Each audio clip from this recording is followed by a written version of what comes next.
Assalamualaikum warahmatullahi wabarakatuh. Perkenalkan, nama saya Stiva Deswita dengan NIM 21230033. Baik, pada kesempatan kali ini saya akan menjelaskan sebuah artikel yang berjudul Integrasi Keuangan Sosial dan Komersial Islam, tinjauan literatur sistematis, analisis bibliometrik, kerangka konseptual, dan peluang penelitian di masa depan. Pertama, teori pembahasan. Teori yang dibahas dalam artikel ini yaitu 1. Teori intermediasi. Teori ini mengacu pada peran lembaga keuangan sebagai perantara antara pemberi dan penerima dana. Teori intermediasi digunakan untuk memahami peran lembaga keuangan Islam dalam mengintegrasikan keuangan sosial dan komersial Islam. Kedua, teori pemangku kepentingan atau stakeholder.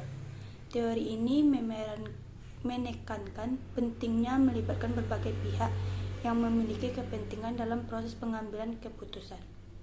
Ketiga, teori institusional. Teori ini melibatkan peran institusi dalam membentuk perilaku dan tindakan individu serta organisasi. Keempat, teori jaringan sosial. Teori ini berkaitan dengan hubungan antara individu, kelompok, dan organisasi dalam membentuk jaringan sosial. Teori jaringan sosial ini digunakan untuk memahami interaksi antara berbagai pihak terkait dalam integrasi keuangan sosial dan komersial Islam. Terakhir, teori altruisme dalam jaringan. Teori ini menggambarkan konsep kebaikan dan kerelaan individu untuk membantu orang lain dalam jaringan sosial. Kedua, kasus yang dibahas. Kasus yang dibahas dalam artikel ini yaitu menurut teori intermediasi, teori pemangku kepentingan, dan teori institusional dapat menjelaskan kontribusi lembaga keuangan Islam dalam mengintegrasikan keuangan sosial dan komersial Islam untuk mengatasi masalah-masalah tersebut. Namun, faktanya, integrasi keuangan sosial dan komersial Islam efektif dalam mengatasi berbagai masalah ekonomi dan sosial yang dihadapi umat Islam. Objek atau sampel. Objek atau sampel yang digunakan dalam penelitian ini yaitu menggunakan seluruh artikel yang diterbitkan sejak tahun 1979 di database Scopus untuk mengeksplorasi secara menyeluruh tren penelitian untuk tema integrasi. 87 makalah dianalisis yang berfokus pada integrasi keuangan sosial dan komersial Islam. Teknik analisis. Teknik analisis yang digunakan dalam penelitian ini yaitu penyaringan data yang melibatkan penyaringan berdasarkan jenis publikasi, bahasa, dan tahun.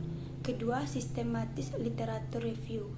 Penelitian ini menggunakan metode literatur review sistematis untuk mengidentifikasi, meninjau, dan menganalisis literatur yang relevan tentang ISJF antara tahun 1979 dan 2023. Ketiga, analisis deskriptif. Penelitian ini juga menggunakan analisis deskriptif untuk memberikan gambaran umum tentang temuan dan literatur tentang ISJF. Terakhir, pembuatan konseptual framework. Berdasarkan analisis literatur yang dilakukan, penelitian ini juga menghasilkan konseptual framework atau kerangka konseptual untuk membantu penelitian ini di masa depan tentang tema ISJF. Baik, kesimpulan yang dapat saya ambil dalam artikel ini yaitu laporan ini membagi temuannya menjadi 4 topik utama: model yang diusulkan, praktik dan dampaknya, permasalahan dan tantangannya, serta implikasi perilaku. Model IISJF yang diusulkan adalah topik yang paling banyak dibahas, muncul di 49,43% makalah, diikuti oleh topik praktik lain dan dampak, isu dan tantangan serta implikasi perilaku masing-masing sebesar 24,14%, 16,09%, dan 10,34%.